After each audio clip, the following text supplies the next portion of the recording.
Good morning, everyone. We would like to welcome you to the 2021 Faculty Research Symposium. I'm Dr. Elaine Vanterpool, Chair of the Symposium Planning Committee. I am also the Chair of the Department of Biological Sciences at Oakwood University. So I just want to start off but with a word of prayer. But before we do that, we have a wonderful day planned out for you with an amazing keynote speaker, Dr. Nehemiah Marbury, and we have special music by the Aeolians, and then later on we'll have poster sessions, and throughout the day we'll have oral presentations by some of the most phenomenal researchers on this campus. So let's go ahead and bow your heads for prayer. Dear Lord in heaven, I just thank you, dear Lord, for giving us another day of life, another day of strength, another day to praise your name. And I pray that as we have this session today, that everyone will be blessed and learn some very important and relevant information of their new findings. Thank you once again. I pray that it may be with all the presenters and everyone that is attending and watching the session. I pray. Amen. And we will now turn it over to our president, Dr. Leslie Pollard. He will give our welcome and the occasion. Good morning, everybody. We are certainly happy this morning to welcome you to this Faculty Research Symposium, where we actually explore the power of knowledge and what it means in the academic enterprise. When I was studying earlier in my life in one of my degree programs, there was a class on the philosophy of learning. And one of the big concepts that we were introduced to was the notion of epistemology. And epistemology speaks to the question of how do we know? How do we know anything? How do we come to know anything? And one of the reasons that research is so important is because it is in many ways a function of epistemology, meaning that research provides us vehicles for deeper, more probative understanding of where we are in time, where we are in space, of how this particular subject matter, how this area works, and what we can learn about it. We've got a glaring example of that when we think about the COVID pandemic. If you notice that the moving targets for the COVID pandemic have been, we've had an opportunity to watch epistemology on a big stage. Some people said, why did they change the rule from 12 feet to 10 feet to 6 feet, now to 3 feet? It's because the research is saying that this is where Americans can still function and still be safe from the virus. It's epistemology, it's research at work.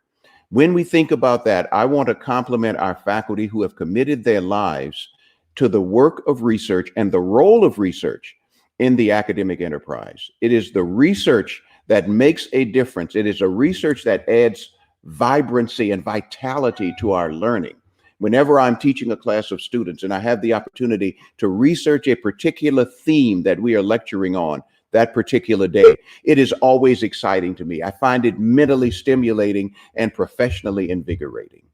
I want to thank, of course, our division of research. That's quality assurance, faculty development, research. I want to thank the leadership for having the vision many years ago to bring our faculty together in a research space. This division is led by Dr. Prudence Pollard, the vice president for that area. And we have watched this research symposium from its early nascent stages. We've watched it now grow into something that completely envelops faculty who are committed. So with that in mind, we welcome you. The learning today will be lively, and we wish that you will enjoy it. Again, congratulations to all of our faculty for the work that you do on a daily basis, but particularly the faculty among us who commit themselves to keeping the research enterprise alive on the Oakwood University campus. Welcome this morning. That's the reason we are here, and let's enjoy the time we spend together.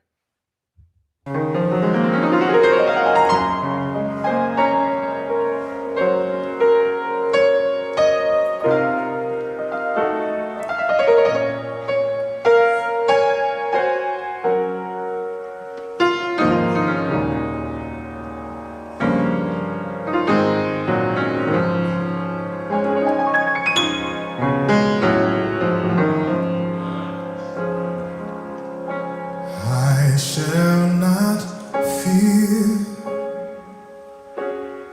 the arrow by day, nor shall I fear the terror by night. The God who governs angel armies has set encampment around me. Whom shall I fear?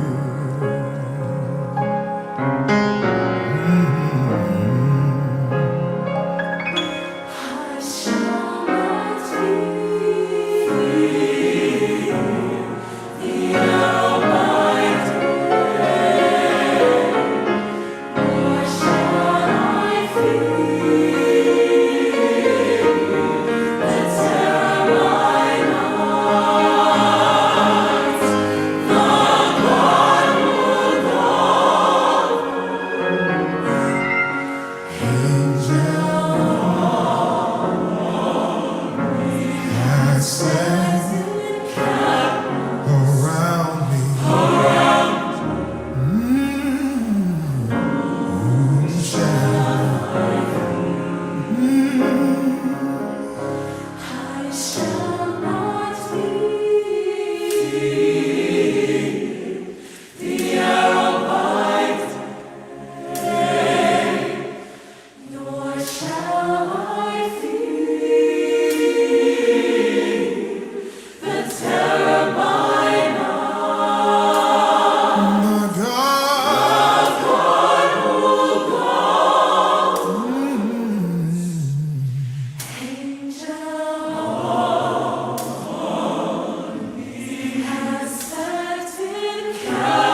God who governs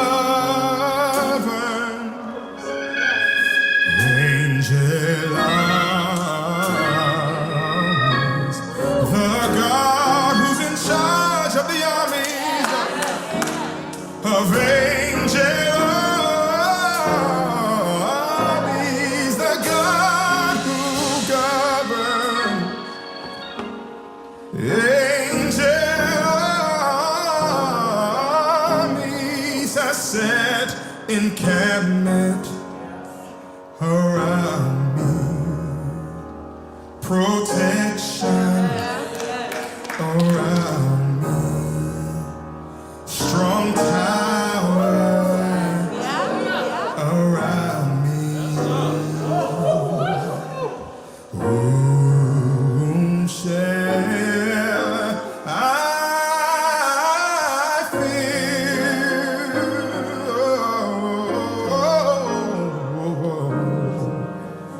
The God who governs angel armies has set encampment around me. His angels, they're all around me. Protection around me. Whom shall I fear?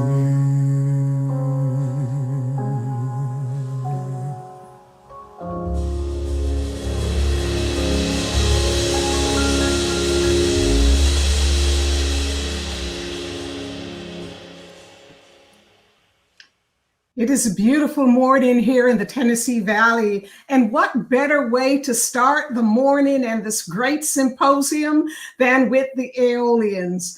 Thank you so much, Dr. Vanterpool, for calling us to order. Thank you, President Pollard, for your kind words. I would also like to acknowledge the inaugural chair of this research symposium, Dr. Benson Prigg, who in 2012 began this journey.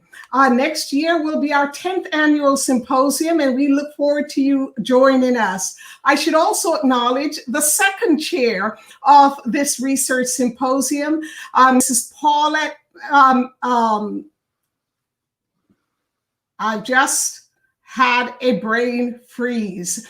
Our former Director of Library Services, Mrs. Paulette Johnson, thank you so much. And now our chair of our Department of Biological Sciences, Dr. Elaine Vanterpool, thank you so much. It is with great honor that I introduce the audience to Dr. Nehemiah Mabry. Dr. Mabry is a child of the soil of Huntsville, Alabama. Allow me to share just a little bit about his background, and then we will turn the floor over to Dr. Mabry. He will be followed by the response by Mr. Brandon Dent, a professor at Oakwood University and director of quality assurance and an engineer himself. Dr. Nehemiah Mabry is a professional engineer. He's an educator and he's an entrepreneur. I will share more about the entrepreneurship side of Dr. Mabry in just a few minutes. He's based in Raleigh, North Carolina. His engineering experience includes over 8 years of research at the NASA Marshall Space Flight Center right here in Huntsville, Alabama. Over 7 years, he was in the design. He was a design engineer, or I should say bridge design engineer at Simpson Engineers and Associates in Cary, North Carolina. And he currently works as an adjunct professor at North Carolina State University. But that's not all he does. You'll hear more later. Dr. Mabry attended Oakwood Adventist Academy and then Oakwood University, where he enrolled in the dual degree program with the University of Alabama at Huntsville. In 2009, Dr. Mabry graduated with a bachelor's degree in applied mathematics from Oakwood University and a degree in civil engineering from the University of Alabama at Huntsville. That's the dual degree program. In 2009, he graduated there, and then he went on to earn master's degrees in civil engineering from University of Alabama at Huntsville. His thesis was acoustic emission detection in carbon composite materials using fiber Bragg grating optical sensors. I think we may hear a little bit more about what that might mean today during his presentations. I'm looking forward to it. Finally, Dr. Mabry completed a PhD in structural engineering and mechanics from North Carolina State University, which is where he currently serves, with a dissertation on detection of bond defects in carbon fiber reinforced polymer strengthened concrete using pulse phase thermography. As a PhD student at North Carolina State, Dr. Mabry founded, this is his entrepreneurship side, STEM Media. STEM Media. I may not be pronouncing it correctly. We look forward to Dr. Mabry's pronunciation. STEM Media Incorporation was founded in 2012. STEM Media is an edutainment, meaning a combination of education and entertainment. It's an edutainment media company that specializes in production, content development, and online learning for the science, technology, engineering, and math fields. That's STEM fields. He focuses primarily on Black, Indigenous, and people of color. Since its inception, Dr. Mabry has won international awards, engaged thousands through public speaking and lectures, and partnered with several organizations, businesses, and academic institutions in STEM outreach. Dr. Mabry's passion and purpose is simple. It is to inspire and elevate. To elevate others, himself, and most importantly, the master engineer. Dr. Mabry, it's with deep honor and pleasure that we welcome you back to your alma mater, Oakwood University. Thank you, Dr. P. Greetings, Oakwood family and friends. Listen, I can tell you right now, this is one of those bucket list things. I promise you, coming back to your alma mater, as Dr. P said, child of the soil of Huntsville, Alabama. I couldn't wait to get before you today. And I'm just honored. I come before you with tons of gratitude and appreciation. Dr. Vanderpool, Dr. Pollard, everyone that had anything to do with this symposium, of course, the former chairs, Dr. Prigg, Dr. Johnson. Listen, I just want you to know that this is an honor and a privilege to come before you as a Oakwood Academy grad, as an Oakwood University grad, as was said, and more specifically, the engineering dual degree program in the math and computer science department. So shout out to everybody in the Max department. Check it out, y'all.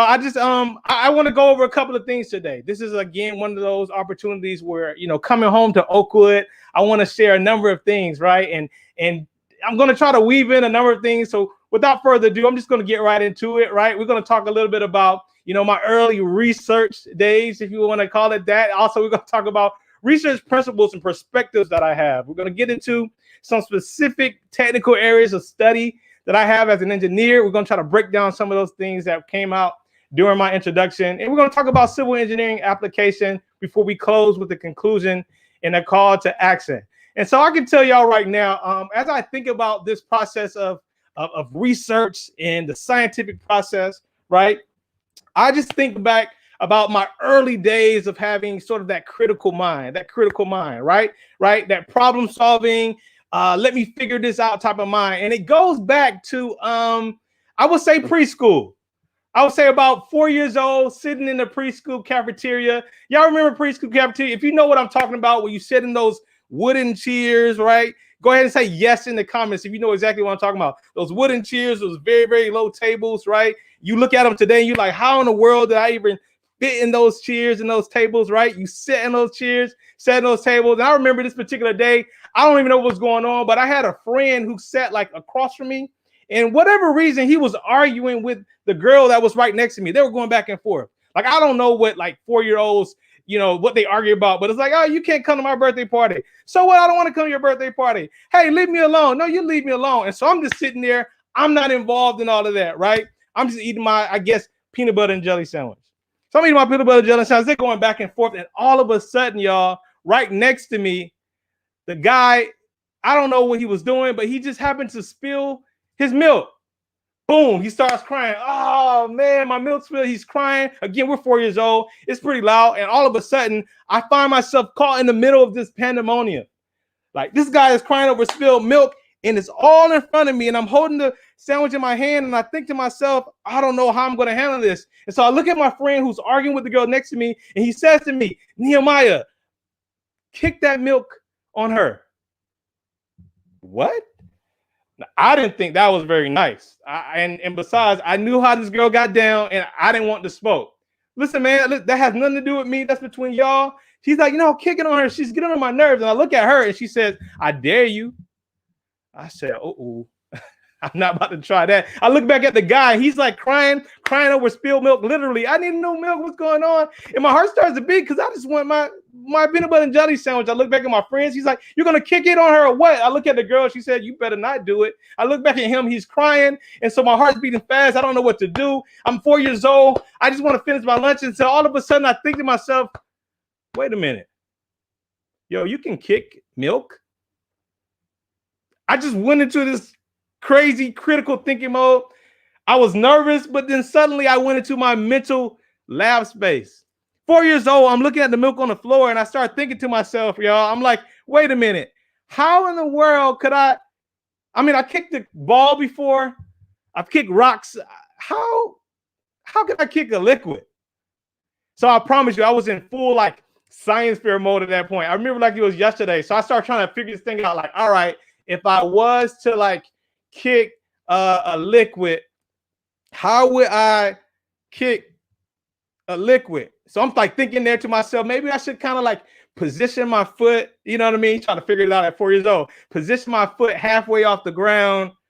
Maybe I can hit the cross section of the, I don't know, surface tension or whatever. And so I promise you, I had no intentions to ruin everything. I was just captivated in my own mental lab space. And so I said, what if I just skim the top of the milk? So I'm sitting there at 4 years old. Let me skim the top of the milk. And so all of a sudden, as soon as I do that, Nehemiah, come here. I snap out of it. I look over. It's Miss Johnson. She was watching the whole thing. Come here, Nehemiah. I saw what you tried to do. I was watching to see what you're going to do. And I'm like, I promise you I didn't really have anything to say. Come over here. You're going to get in trouble. Your parents are going to hear about this young man. And I was like, no, she didn't really, I'm trying to, see, I didn't have the vocabulary to explain my scientific endeavor. If I knew what I knew now, y'all, this is what I would have said. I would have said, my dear teacher, I was merely testing my hypothesis to see if I can apply impact force to this material of low viscosity, just to see if it would travel a meaningful trajectory. But I didn't have those words. I didn't have that vocabulary. And something tells me I probably would have still gotten in trouble anyway. It's crazy because like in a matter of minutes, everything cleared up. We're going back to the classroom. I'm in trouble. My friend is back friends with the girl. They're playing with blocks together. My man got him a new milk, and I'm in the corner in trouble. I don't know, doing data analysis or something. That was my earliest memory of the scientific process. It's funny because as I think back on that, I think about how I had sort of all of the necessary ingredients to be a successful, effective researcher. I had the curiosity. I had the hypothesis. Obviously, I was in the moment right before me, the materials and the resources I needed to conduct my experiment. But what I lacked, y'all, what I really lacked at that particular time was I didn't have like a sound justification. There wasn't any good rationale. I didn't have a purpose. So rightfully so, I got in trouble. But as I think back on that, I do realize that that was a seed. And I learned this first thing. Here's the first thing I learned, that when it comes to research, a good way of defining it, and if I will submit to you, just this general definition for research, and that is the process of finding answers for a purpose. We heard it over and over again, right? Your why is important. Your why, what you're doing, the reason needs to be the foundation beyond the how and the what. What's your why? I had the curiosity, but I didn't have the purpose. Frankly, I didn't really have a lot of sense of purpose when I was a student at Oakwood. Here's a picture circa 2004 to 2009. The right photo there is me in the Eva B. Dykes library, looking confused. And though I'm posing in this picture, honestly, I think this encapsulates how I felt maybe my first couple of years at Oakwood, not really knowing what I was doing, trying to figure my way, trying to find my way, trying to find purpose. And for good measure, I showed the other picture of me with cornrows, which I am definitely a long way away from today. But purpose is something I needed. And I vividly remember, as we often do when we get in college, try to find our life's calling. What are we supposed to do? It's this path of engineering, which is what I had chosen temporarily, the right path for me. And I remember feeling like I was called to the ministry. So you already know, as I began to feel those convictions and those impressions, I said, all right, God, let me go change my major to theology. And he's like, no. There was no conviction to change my major. But God, I thought you called me to the ministry. He's like, I did. Okay, cool. Let me go down to Mosley Complex. Let me go ahead and get my schedule and change my major. No, don't do that. But I thought you called me to the ministry. He said, I did. And so this started a process of me trying to find more and more of his direction and his calling in this mission field of STEM. This mission field of STEM, because living in Huntsville, as you all know, you within arm's reach of incredible research happening at this place called Marshall Space Flight Center. And in fact, it's funny because I look back, I was preparing for this talk, and I was looking at Google Scholar, and I started this opportunity in high school, actually, the NASA Summer High School Research Apprenticeship.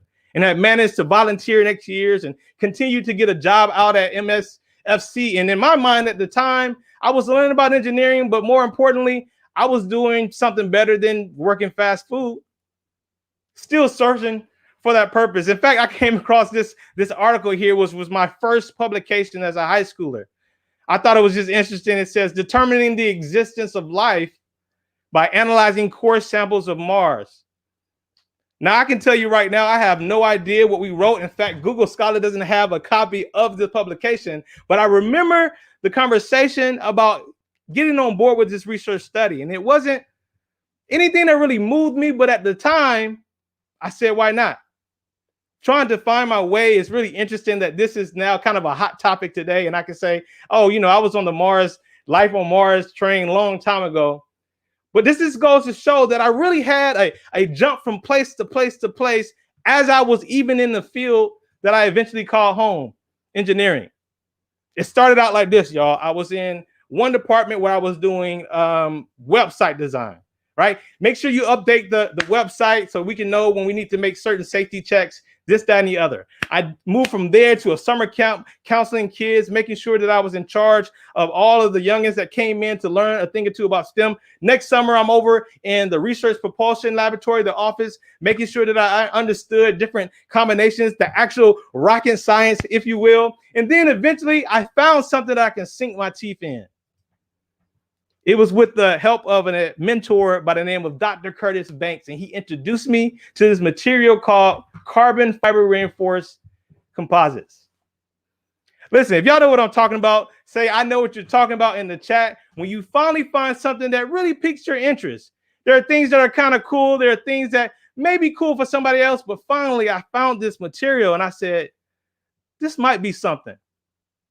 Here's where I make a little pivot into sort of the technical aspects of my research journey. And I want to tell you a thing or two about CFRP, in other words, carbon fiber reinforced polymer composites. This is a material that NASA has used for years for different parts of their space program and their vehicles, whether it has been wrapping pressure vessels to make sure that maintain light weight and also contain and maintain the pressure inside of these vessels, or whether it was for certain aspects of the space shuttle program, the nozzle, things that need to maintain lightweight, or even when it came to deployable entire craft that NASA used. Composites are incredible because they are 5 times stronger than steel and 2 times as stiff.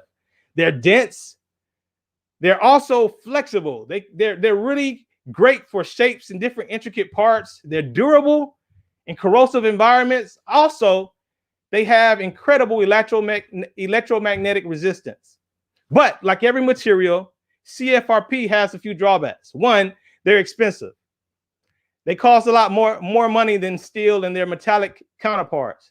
But here's the thing that really piqued our interest as I began to study this, say my junior year at Oakwood University, and that is that these structural materials have limited deformation. In other words, when they're about to break, they don't stretch as much. And so the study and the question became for us, how can we leverage and take advantage of this incredible lightweight but strong structural material, but mitigate the risk of unexpected catastrophic failure? See, when steel's about to fail, it begins to deform, it begins to stretch, and we know, let's get off of that structure. When other things began to fail, we began to see, but composites, sudden. So how can we mitigate that risk? Well, the answer I propose is structural health monitoring. Structural health monitoring is this process of making sure that we can observe and analyze the structures to detect changes in the material's property and allow for more informed maintenance. Here's the way, right? Here's the way that I explain it to people who really try to understand, right? I say, if I were to hit you on the court with one of my patent crossovers, right? I'm talking about my nicest crossover, and you all of a sudden break your ankles and you feel it pop. What are you going to say? You're going to say, ah, you're going to scream. You're going to have the pain, probably from your ankle and from the fact that I just embarrassed you. But see, as a human, you have the benefit of going to the doctor and saying to that doc, Nehemiah just crossed me on the court. I think I heard something pop in my ankle, and I think something's wrong. So your health can be observed, analyzed, and he can go do an x-ray and see how bad of a cross I put on you. But just imagine, if you will, that the same thing happened to a structure that sometimes get hit by, look at the right-hand side, right? Get hit by trucks or receive some sort of damage that doesn't always show up on the surface. The structure doesn't say, nor can the structure go to the doctor and say, hey, I feel something right here. This is where structural health monitoring, SHM, comes in handy. Structural health monitoring is also linked to another similar type of study known as non-destructive evaluation. That means being able to evaluate without tearing down or damaging or destructing the material.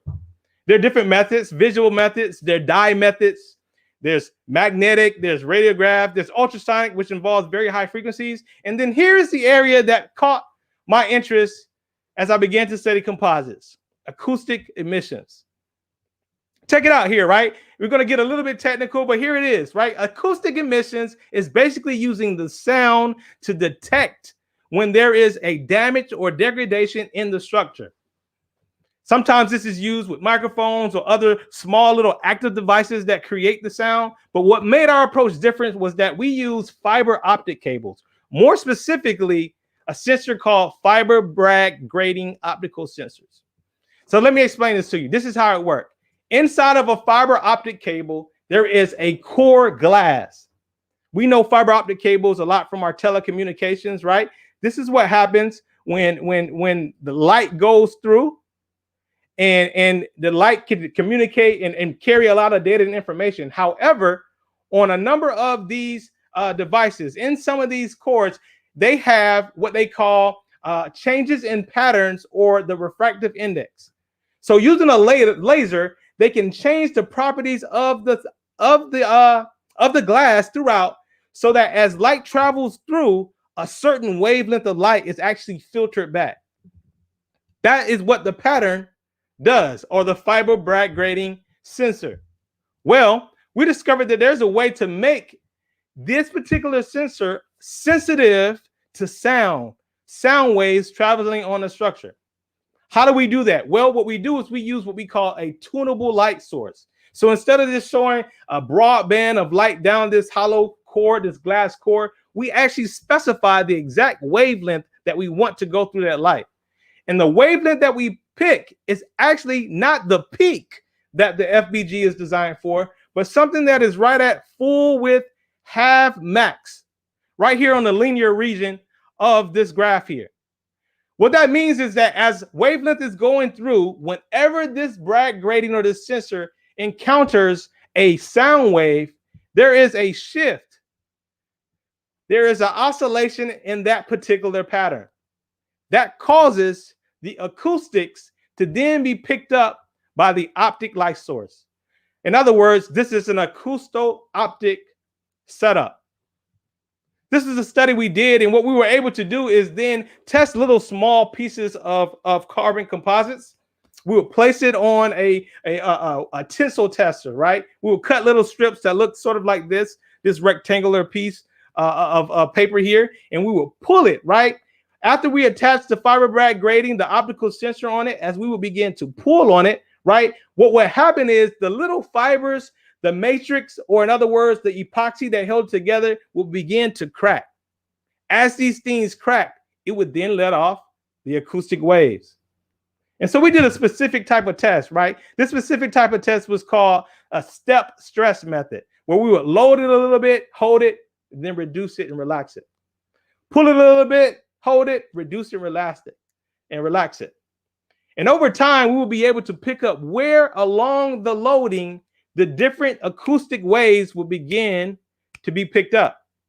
From there, we will get this ratio called the Felicity ratio, which is the load at which the onset of acoustic waves are picked up over the maximum load in the previous cycle at which they were picked up.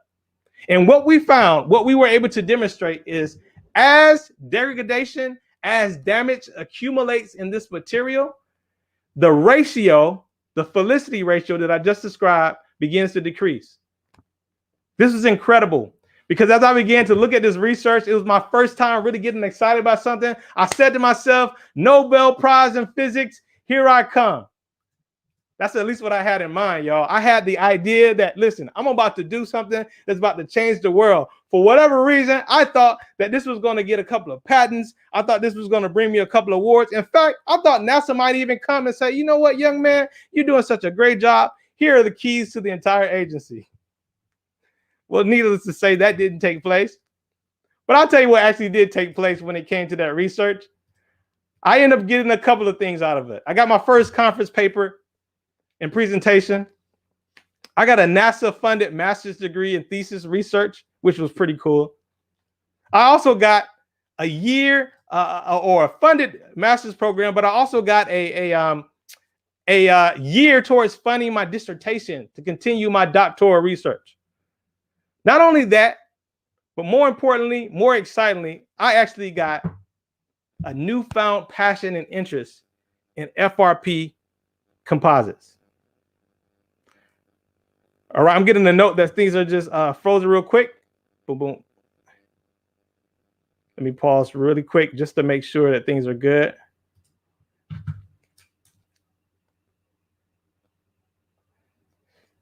Give me a thumbs up if you all can hear me well. Give me a thumbs up if everything's straight.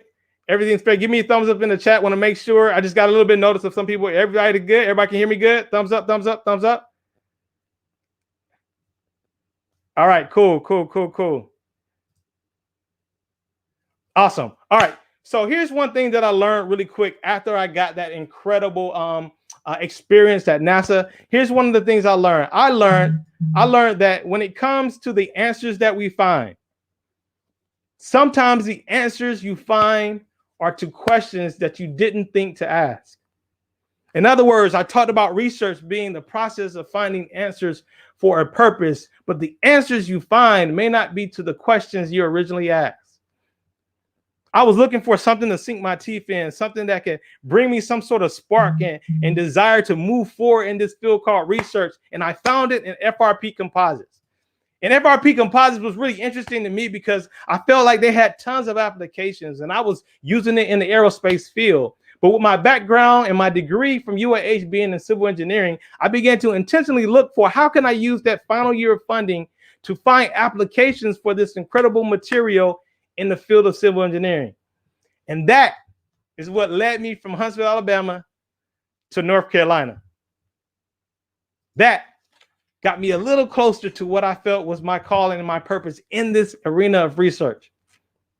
Now, before I go into a little deeper in what I consider to be my area of expertise for the last 10 years of my career, I want to show you something real quick. I want to show you this report card. Let me show you this report card, right? When it comes to this report card, tell me something, right? Tell me if you got this report card from your child, from your son or your daughter came home with these grades, C plus, D, D plus, D, D, D. Better yet, if you worked hard at something and you were trying to stay ahead of the pack and you found yourself getting grades like this, how happy would you be? Now, I can let you know that this isn't necessarily far from certain grades that I have gotten as I struggled through my degree programs. I was able to eventually get through by the grace of God, but this particular report card is not mine at all. This particular report card is the report card for our nation's infrastructure. And I've just highlighted a few areas that are relevant to me as a civil engineer.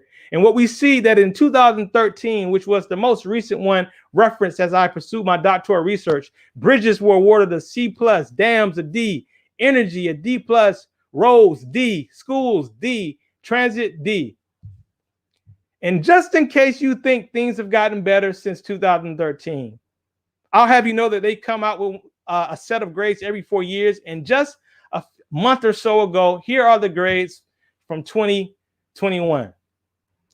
Most of the things that I have here on the screen have either stayed the same or gotten worse. So what does this tell us? It tells us that there is a dire need for the improvement of our critical infrastructure. In fact, restoring and improving our infrastructure, infrastructure has been named a grand challenge of engineering. I'm going to switch cameras real quick.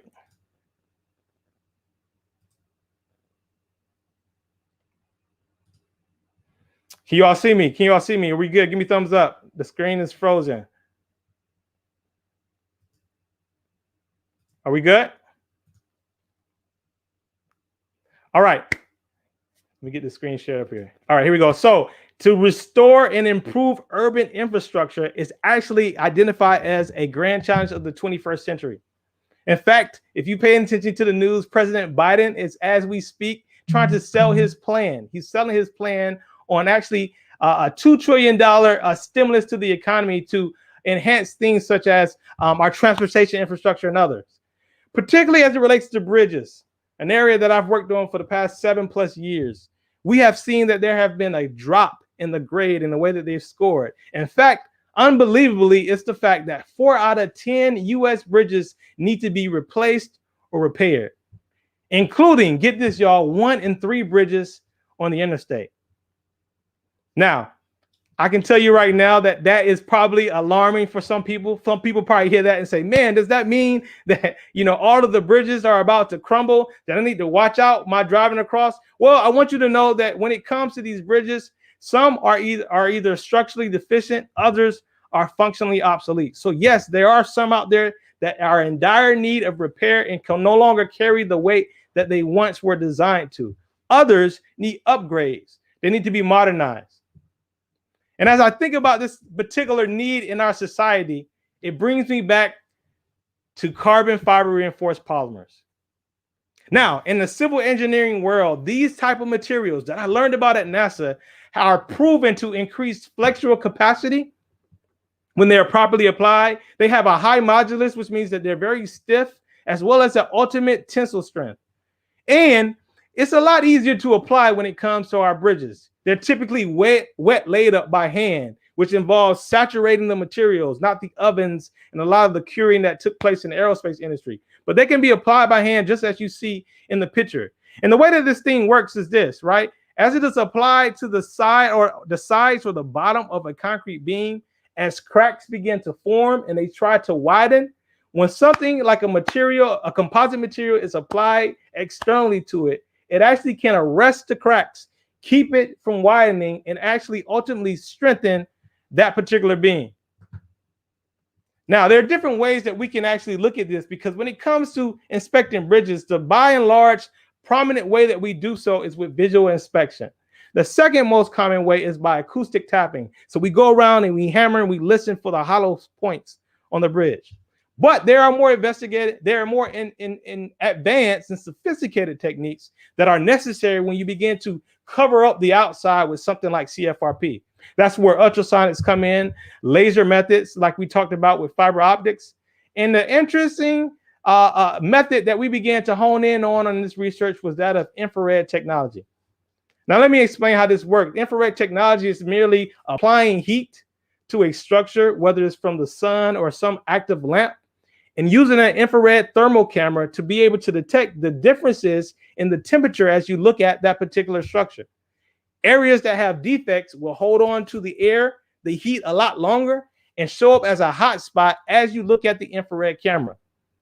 But we began to change things a little bit different, and I'll share with you how we did it in just a minute. But here are the experimental objectives. We were to observe the mechanical impacts of embedded bond defects. See, we decided to look at the fact that maybe when you apply this strengthening technique to these beams, it won't be done perfectly. In fact, it's unrealistic to assume that every single technician, every single contractor is going to do exactly the same level of quality and that there will never be any defects. So we examined them with defects embedded.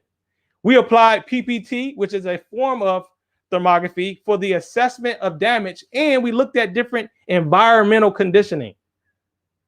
In addition to that, we began to evaluate these bond defects and the durability of the strengthening system, and we compared it to the strain of what was visible with the PPT. And then we got to work. So we had to manufacture these specimens, and the way we did so is by pouring little blocks of mini concrete. And these mini blocks of concrete were cured, or they're allowed to harden for about 28 days, which is your typical curing time when it comes to concrete structures, getting their full capacity. Then we went in, we cut our strips of our CFRP, we applied the Teflon, which is a material that made it hard for the adhesive to stick, as to represent debonded regions in these small specimens. Then we move forward with what I just hinted at, post-phase thermography. So instead of just taking our thermal camera, heating up the surface and looking at how the heat changed across the surface, we actually did an additional step to our data. We applied what is known as a fast Fourier transform, which takes the data, converts it from just a time domain or how heat changes over time, but rather to a spatial domain. We look at amplitude and something that is called the phase angle of the waves. This allowed us to get really, really deep in more information as it related to what we were observing. So here's a picture of our setup. We had the specimen sitting in our tensile tester there in the middle. On both sides, we used an artificial heating source, 2 halogen lamps that were faced, and we would pulse it for about 5 seconds whenever we wanted to test it, hence the term pulse phase. Right there in the middle is our infrared thermal camera that was actually taking the data as we were inspecting it. And then over to the right is a function generator, which controlled the lamps and caused them to flash whenever we wanted them to. Not only that, in our inspection, when our inspection was complete, we want to make sure that we were able to mechanically test these as well. So I have this here, a picture before testing where there were grips holding to the top of an overhanging piece of composite material. There were pull and efforts to create a debonding or a typical failure between the concrete and the material. I love this picture over here at the specimen failure because we happen to just get one picture precisely as it was failing. So this was how our setup looked. And what we were able to do is then compare what we knew to what we were able to see with our PPT. In addition to doing those particular tests when it relates to the post-phase thermography and the mechanical test, we also added some environmental conditioning.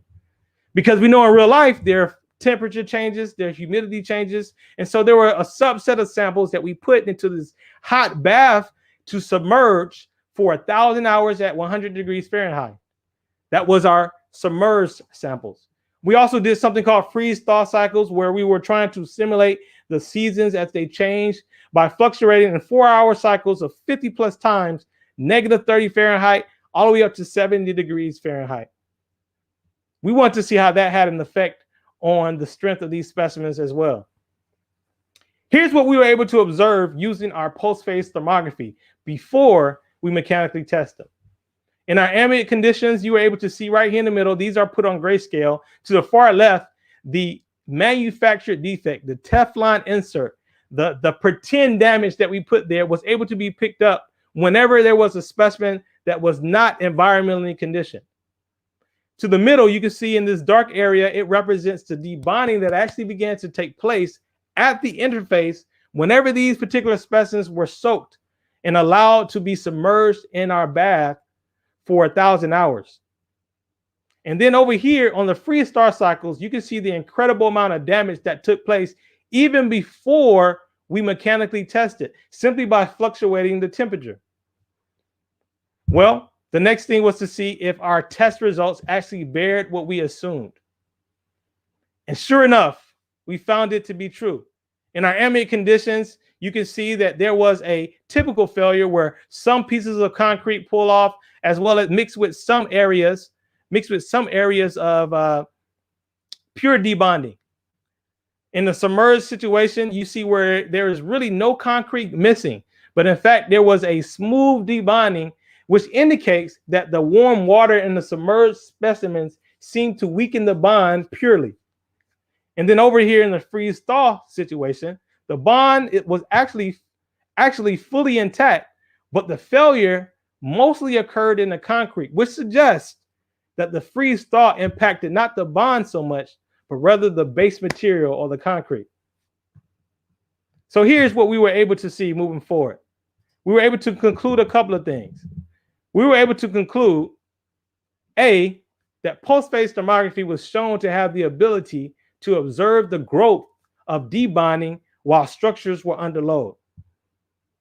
Also, we were able to determine that the maximum defect sizes, we used the manufactured defect sizes based on what the guidelines allow currently in design. And we found that these were very conservative and that they do not have a significant impact on the ultimate capacity. That's a good thing. It's good to know that our design guidelines are actually on the conservative side. We also found that specimens that experienced high temperature water submersion saw a general decrease in the strength at the surface bond. Remember, the submerged specimens simply had a clean debonding, which suggests that the submersion weakened that bond.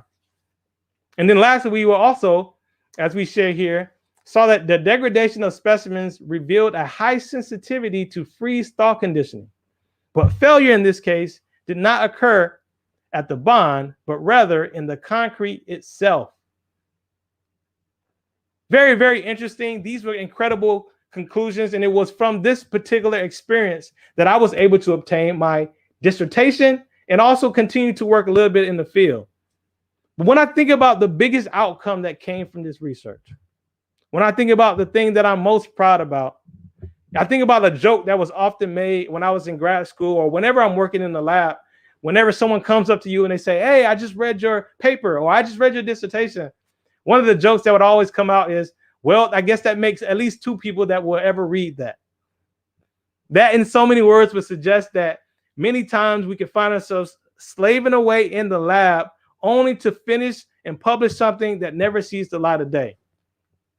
Well, I remember about 5 years ago, I was able to start my working in the field as a bridge design engineer. And there was a champion on the job that knew the work that I was doing. He had just retired from the State Department of Transportation, and he knew that bridges in our state of North Carolina actually could use a bit of rehabilitation, a bit of preservation and repair. And so he came to me one day and he said, "Hey, did you do research in this area?" I said, "Yeah, I did. We studied composites on how to strengthen and to really build and rehabilitate concrete structures in this way." He said, Why don't we go down to the office and we talk to the people there for the state agency and let them know your expertise and see if they can ever use it. Long story short, I was able to just excitedly just to be able to get before them and just say my research again, share with them some of the things we share with you, share the in-depth knowledge that I've been able to obtain from working on these composite materials for strengthening concrete. And it was from that conversation that led to some actual in the field projects. On the screen, what you have here is a picture that goes off, a picture of a bridge that goes off the coast of our state of North Carolina to a beautiful area that's heavily traveled during the summer times, a little isle off the coast. And in this particular bridge, there is a middle span that was actually experiencing some degradation. It was actually experiencing some cracking, and it could use a bit of strengthening. We were able to obtain a project and actually do a design that yours truly was able to lead in the process of strengthening this structure. I'll show you a screenshot here of the designs. And the thing that really stands out that shows that there was something beyond what I was doing in the lab were these documents behind the drawings here. This is what we call project special provisions. Now, mind you, there was nothing done like this in the state before, so they did not exist. And project special provisions are actually things that are referred to by engineers on how a particular project should go. And so the person that was able to do the first draft that is currently the reference for any future designs that will come of this nature in North Carolina was the guy that was trying to kick the milk. Yours truly. See, I've come to learn something. When it comes to research, my last observation is this: purpose lies beyond the publications. I started this saying that it's important to not just find these answers, and also mentioning the fact that as we find answers, there may be answers that we discover to questions that we never asked. But I want us to always remember, faculty and staff, students, that there is a purpose beyond. Maybe there will be times when you do get awards. Maybe there'll be times when you get publications and the project or the research will go exactly how you envisioned it. More often than not, you may find yourself doing something, slaving away, and what originally seemed it was going to be Nobel Prize worthy turns out to be a few interesting findings. But one of the things that we have to always remember is that there is purpose even beyond the publications, beyond the acknowledgement, the recognitions, yes, even beyond tenure. There is purpose beyond. And maybe, just maybe, that justification, maybe that sound rationale for you to make sure you engage and continue this process that we know as research is a purpose that lies in someone else's journey. I think so much about the fact how I didn't know what I was doing very early on.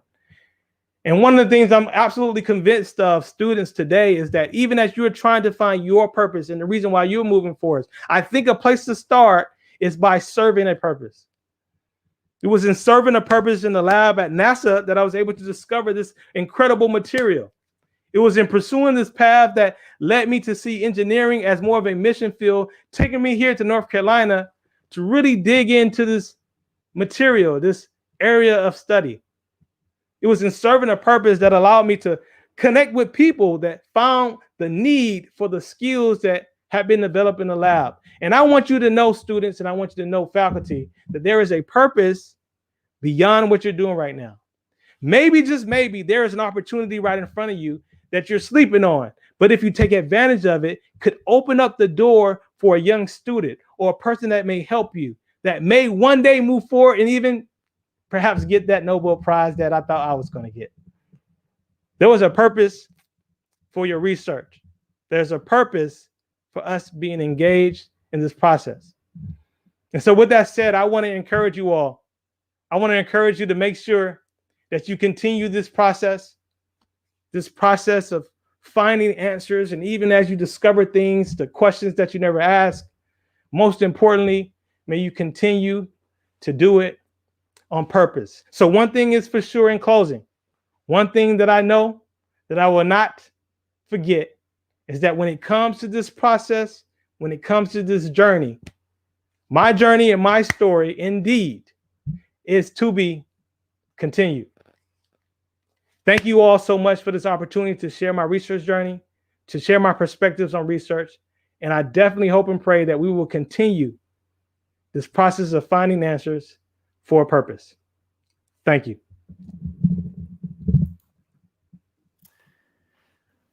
Well, that was powerful, Dr. Mabry, very insightful. You know, as an engineer, I have a natural appreciation for a passion for improving society. We do this in two ways, by invention and through continuous improvement. Some important takeaways from your message include, first, because you said it early on, that you were passionate about an opportunity to pour into your alma mater. So giving back is important. You know, the Bible says, give and it shall be given unto you, good measure, pressed down, shaken together and running over. And so it is no wonder that God has blessed your career as he has. Your reason, you said, is the foundation behind your what, finding your purpose, your ultimate purpose, and even the purpose for your research is most important. You talked about how you exchanged with God over what direction you should go in. And that is very important too. Let God direct your decision process. My father used to always say, son, ask God into your business. And it's still good advice today. You were ahead of your time studying life on Mars. We are, many of us are aware that we are still doing that now. And we just completed our first helicopter flight on Mars, still studying Mars. So, man, you were special at an early age when you were studying life on Mars. Study your science. Another takeaway, study your science and your craft with fidelity, with passion and faithfulness. Your passion really comes through and came through in your presentation. Answers that you may find when you do your research may not be the answers to your original questions, but you may be onto better discoveries. Another takeaway, persistence pays. Despite challenging academic outcomes, maybe early in your career, you persisted and look at where you are now. And then the last one, never underestimate the value of your research. Purpose lies beyond the publication. You have brilliantly placed your message in the context of finding answers for a purpose. You shared the importance of aligning our work, our research, and our discoveries with the noble objective of improving the quality of our existence. This is not just science or engineering, but it is a divine concept. The first thing we learn about God in the Bible is that he is the creator, an inventor, if you will, and that he assessed his work as very good, and not for himself, but he did this work for the human race. As human scientists and engineers, we have this perfect example to inspire us. Structural engineering, that's your craft. It's a subset of civil engineering, which suggests its focus on benefiting society. But it has a particular focus on the bones, if you will, that give form, shape, and strength to man-made structures.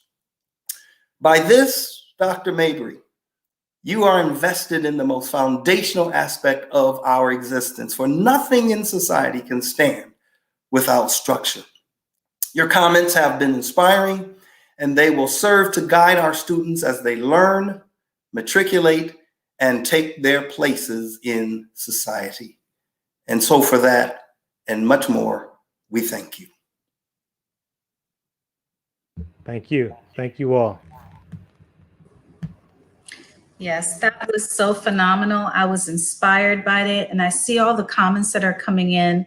You have touched so many people. Your purpose is clearly defined for you, and we are continuing to pray that God will use you even more and more to reach his people. Thank you so much. That was an amazing presentation. Thank you. Thank you, Professor Dent, for that response. Awesome. All right, I just have a few announcements. So the poster session, session 1, if you're interested, will start at 9:30 through Zoom.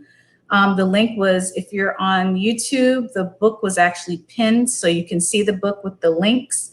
And for the faculty that are watching, you received it through email.